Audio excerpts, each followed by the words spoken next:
Hello everyone, and welcome back to my channel.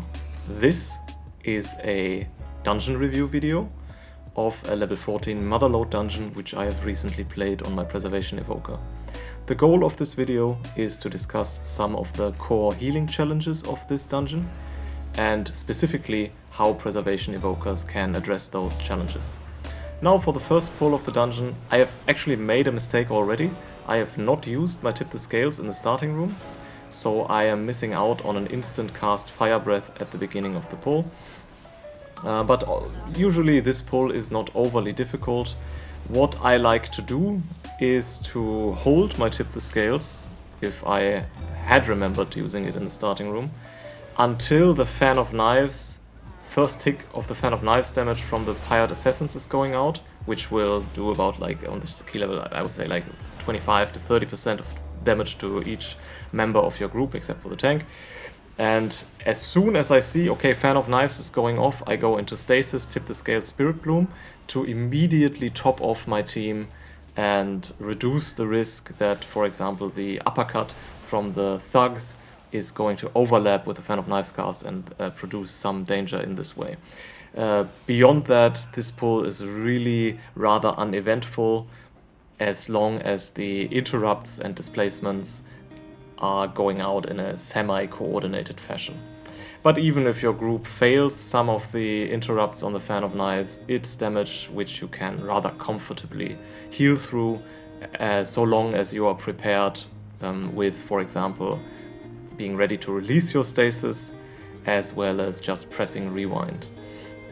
Even though, if you do the dungeon in the way that we are doing it now, it comes in handy to have rewind available for this pull just as an extra safety measure, because I would say this pull is one of the more difficult pulls in the dungeon, simply because you have to watch out for interrupts on the refreshment vendors. You have to interrupt the Fan of Knives cast, which you just saw go off, which is a pulsing AoE damage, and then also the charged shield, which is also a pulsing AoE damage, but also a significant tank hit. So you can see we are getting quite a bit of damage to the group, and I choose to commit my communion here.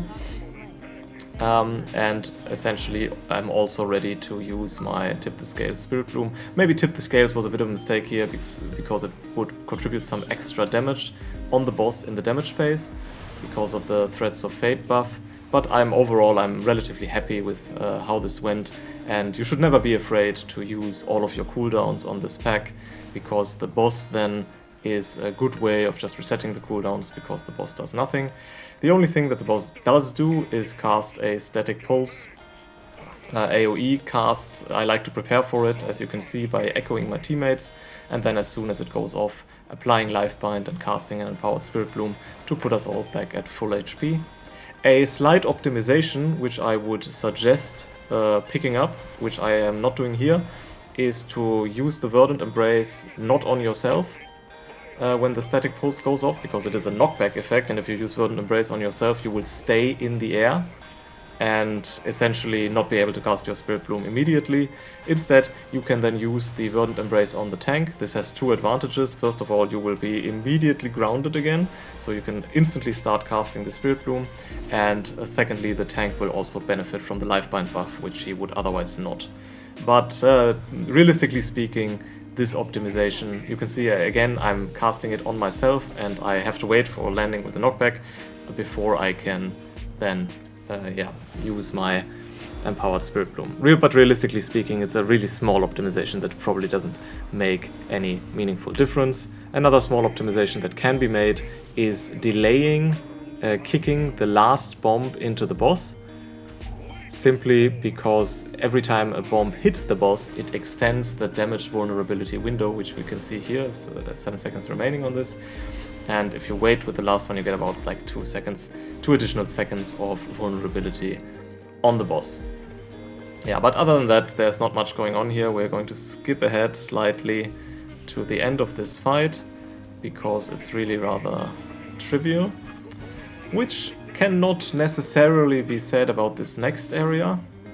I would say from a healing perspective, this area also isn't super difficult, but it is tricky because the group has to balance the big AoE damage from the Azerokk extractor, and also interrupting the Rocklands cast from the small mobs, because whenever the Azerokk extraction is going out and there are casts coming through, then it suddenly becomes really dangerous. You can see I fly in and use my tail swipe here, and I like to prepare for the Azerokk extraction cast with putting 3 echoes on my teammates.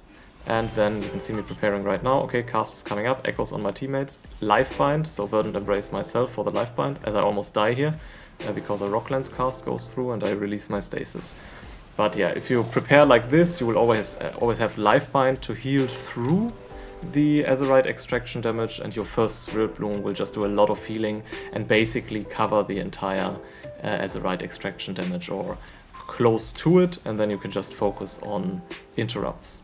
Another little bit of tech here as a Preservation Evoker is you can see the Azerokk extractor casts Puncture on the tank. You can see it here, it's a bleed.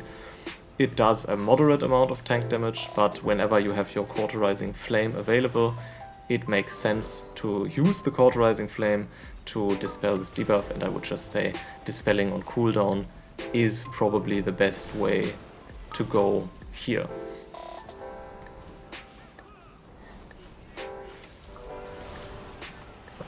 Overall, I would say we are pulling this rather conservatively, but in a random group, which this one is, so we are not pre-made, we are just a bunch of dudes from the dungeon tool pugging this key together. In a random group, I am usually a fan of playing rather safe, instead of trying like very sweaty, super prepared techie routes, which individual players in the group may not have done yet and which are prone to making errors. Obviously this holds true only to a certain extent and is somewhat limited by the amount of damage that your group can deal out, and still be able to time the key even if the damage might not be as high. Our druid died to the Azerokk extraction zone on the ground there, so failed to move out of it. But we will be looking in detail at the death in the log at the very end of the dungeon to see if there are any deaths that my lack of healing is responsible for. I think this third pack of extractors is the most difficult, simply because of the terrain. So yeah, I haven't actually figured out perfectly where I want myself to be standing. I think it's rather fine to stand down here, but can become a little bit tricky if people move out on the top a lot when running away from the Azerokk extraction. What I wouldn't recommend is sort of positioning oneself on this ledge up here, because then when the Azerokk extraction is going out, it might be necessary for you to fall down the ledge, which reduces the controllability of your character, but also, and more importantly, reduces your ability to react to incoming damage, because you can't cast empowered spells while moving. Yeah, now to the main problem in this dungeon. You can see the tank. I don't know how it happened, but we added to this pack also the Taskmaster, and perhaps we could have handled this, but you will see that the druid is actually pulling aggro from the Taskmaster in a moment, and then dies immediately. But also I guess we don't have enough stuff, so you can see the Taskmaster running at the druid, there's the melee, he's dead, then he charges at me and I get a Rocklands cast on my head at the same time, so I also immediately die. And yeah, I can see myself typing a little bit frustrated why in the chat, but then the tank also says I don't understand, so it seems to have to not have been an intentional pull. And yeah, so we just basically get over it and move on. Yeah, I'm not sure. If interrupts were done very, very well, perhaps it was salvageable, but probably not actually, not in a random group, because you have to interrupt 3 Stone Furies on their Furious Quake, as well as the small mobs on their targeted damaged bolts, Rocklands. So I think that, yeah, this wipe was probably predetermined as soon as the mobs had been pulled. But all of us are in relatively good spirit here, as far as I can tell from the chat. So I guess we are thinking the dungeon is going relatively well up to this point, so there's no reason to get overly upset. Yeah, there goes one Stone Fury cast. Is that actually... Yeah, not sure. The Monk kick was ready, but perhaps it just came off cooldown. So yeah, maybe a bit of a mistake there, but yeah, I didn't have my wing buffet nor my tail swipe. I'm actually debating if I want the tail swipe reduced cooldown. Currently I don't have it in my talents. Sometimes I think maybe it's a bit selfish. Maybe I should just talent into the 1 minute cooldown on my tail swipe for the extra utility. I'm not quite sure what I would want to give up for it. So yeah, maybe for the future something to try out. Now this fight against the Taskmaster is also relatively straightforward. Depends a bit on how adept the tank is in kiting the Taskmaster, so that the bleed debuff which the Taskmaster applies to the tank can be or does run out. This tank is doing this relatively well. You can see that I'm just sitting on my Cauterizing Flame, but whenever the tank doesn't do this very well, then you also have your Cauterizing Flame once in this fight to be able to dispel the tank.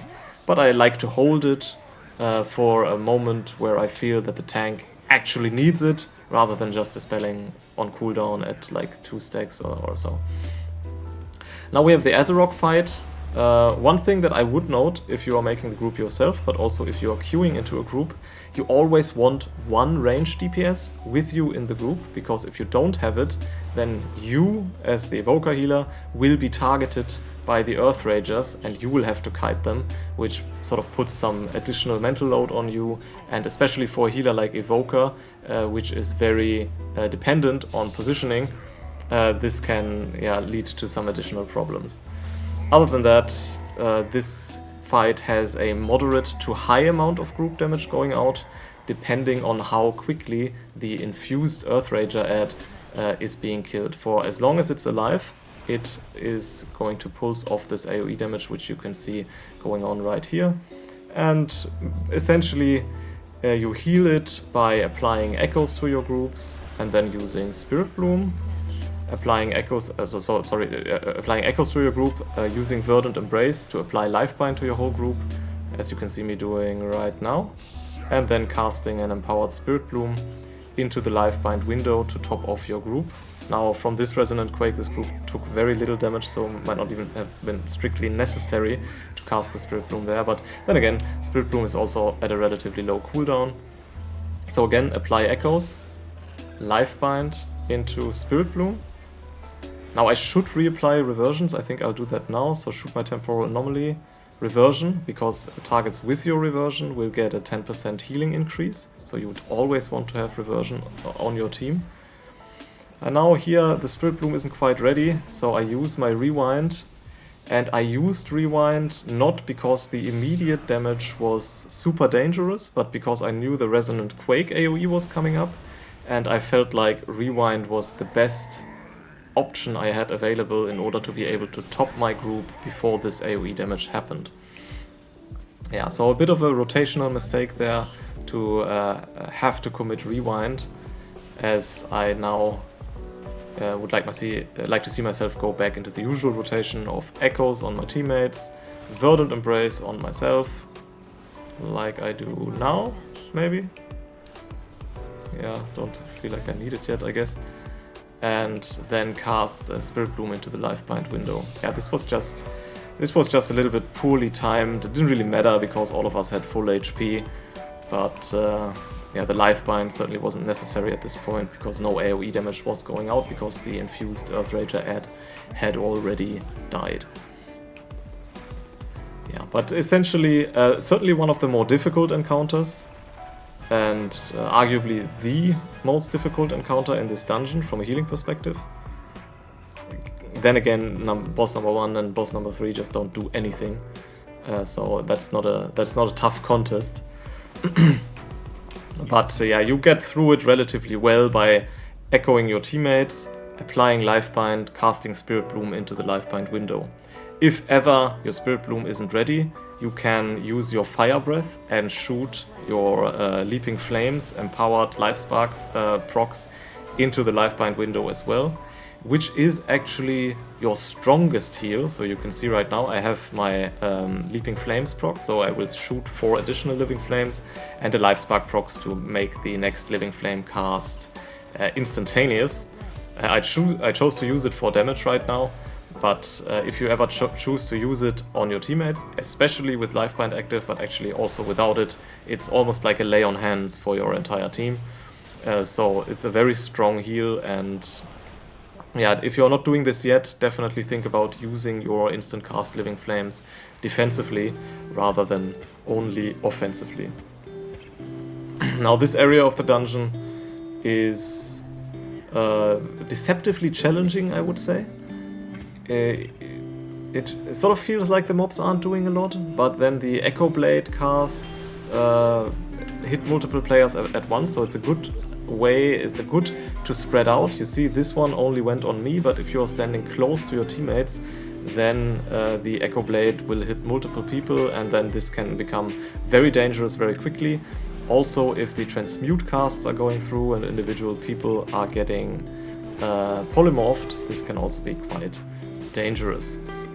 Especially if it's you as a healer who's getting polymorphed, because the others you can dispel, but you obviously can't dispel yourself.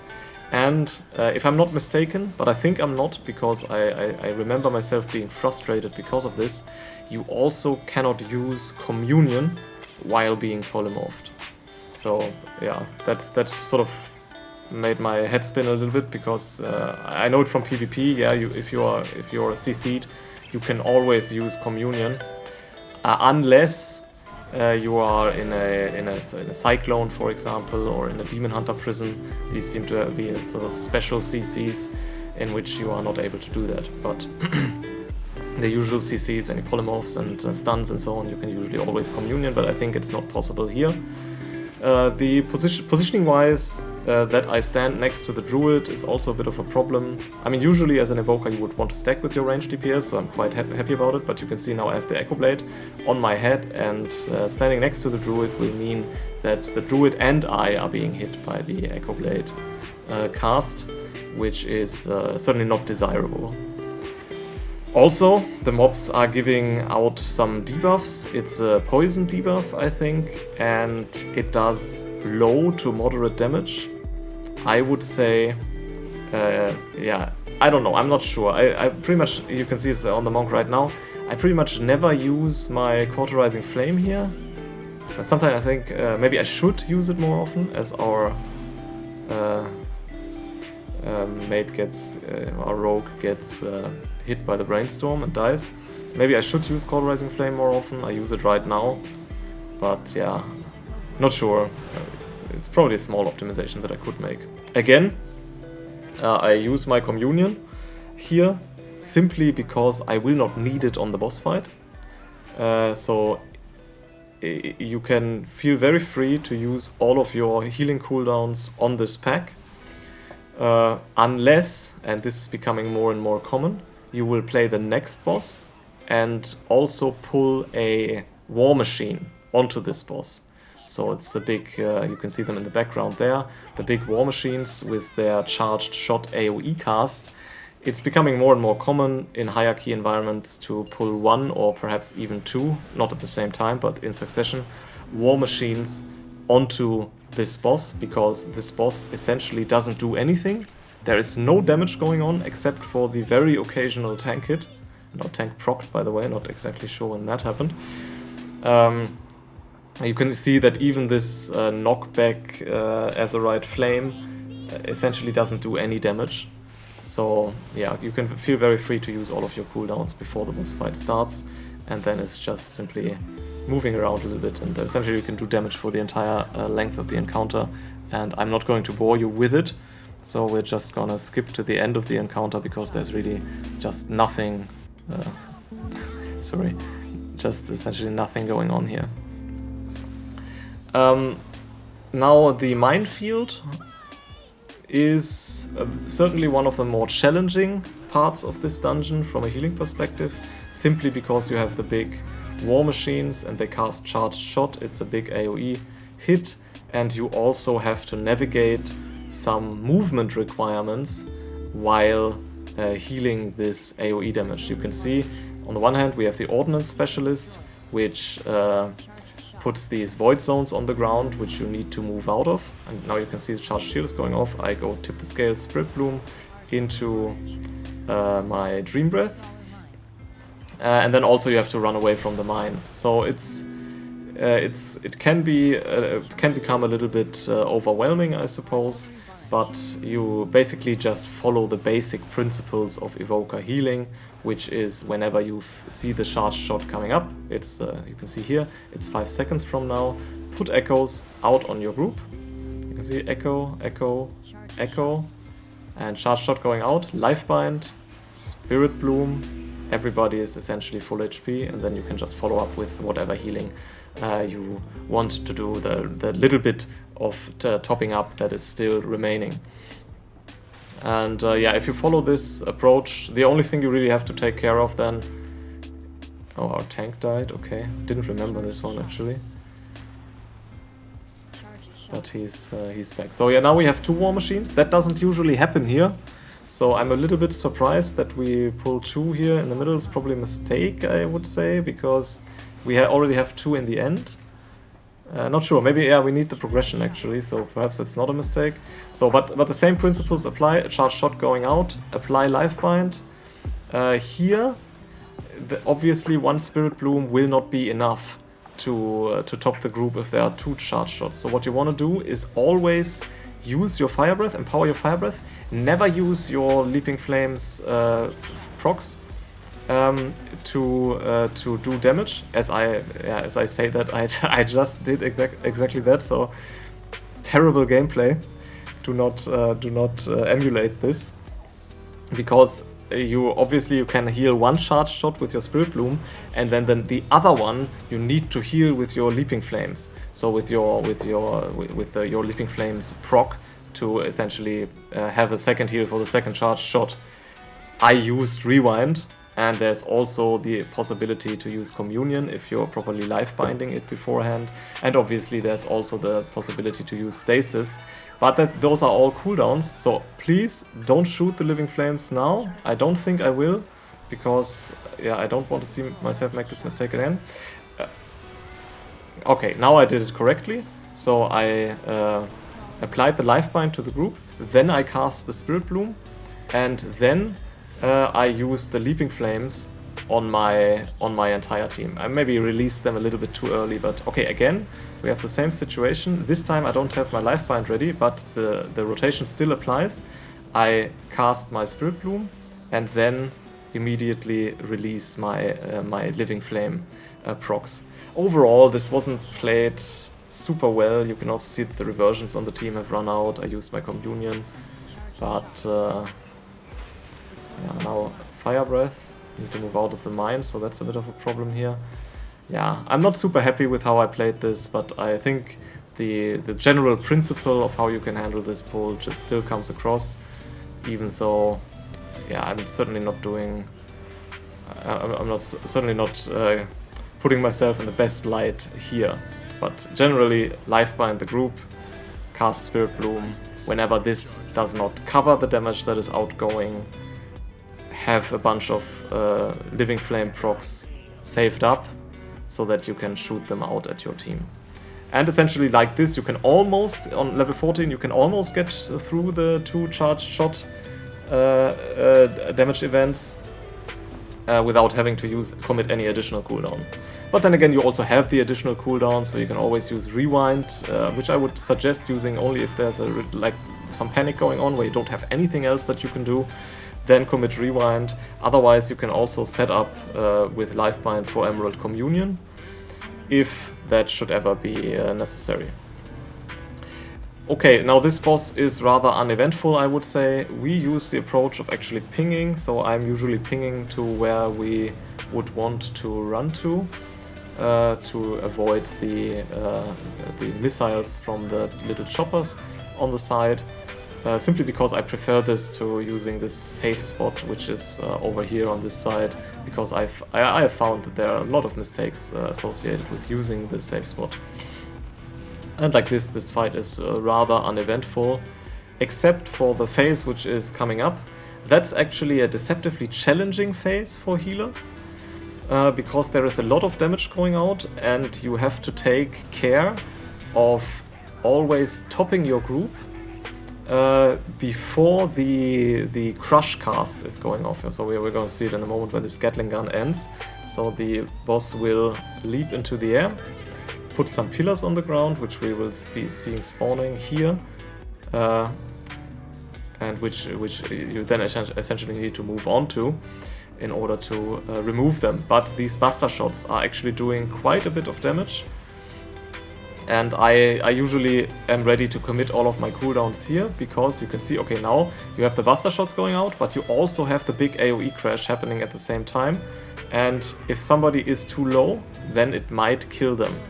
I think here on level 14 it's not that dangerous yet, but I'm also trying very hard to ensure that all of us are topped off when the AoE crash happens. So yeah, it's definitely a challenge, and at higher key levels it will be even more difficult. As soon as these buster shot guys die, the phase becomes trivial, because then you only have the AoE damage, and it's not that big of a damage event that it is super dangerous. So then it becomes super easy. Yeah, and essentially it's from this point onward, it's just rinse and repeat. Is it close? I don't think it's even close, so it's probably not particularly exciting here at the end. So we kill the boss in the end with about 1 minute, a little bit less than a minute remaining. And yeah, that's the Motherlode. What I want to do now, very briefly, is to look at the log of this fight. So let's see here. I always like to evaluate performance, but also death. So from a healing perspective, I did okay, so I did rather well, I think. But certainly some mistakes, especially at the end there with the charged shot casts going off. I mean, we lived it relatively comfortably, but I'm not super happy with how I sequenced my spells there. Damage-wise, I did well. I did about 650,000 DPS. And now for the more interesting part, to the death, because that's something I like to look at. So here we can see the death of the Druid from the Taskmaster. We can see he had aggro and... sorry. And got hit by the Taskmaster multiple times. Not exactly sure why it's like this. It should actually show me the damage events. Anyway, so not quite sure what's going on here, but you can see the whole group wipes to this encounter, and then there are 2 more one-shots from the Brainstorm and the tank being blown up by the mine. This is also one-shot, and this is the wipe. So I think we did relatively well in terms of preventing our team from dying to things that were avoidable. Anyway, guys, thank you for watching very much. If you liked the video, if you found it insightful, give me a like, give me a subscription if you're so inclined. Helps me out a lot, also helps me stay motivated. I have a lot more planned for this channel, even beyond these sort of walkthrough videos, which are the bread and butter right now. And yeah, but even if not, thank you for watching, and see ya.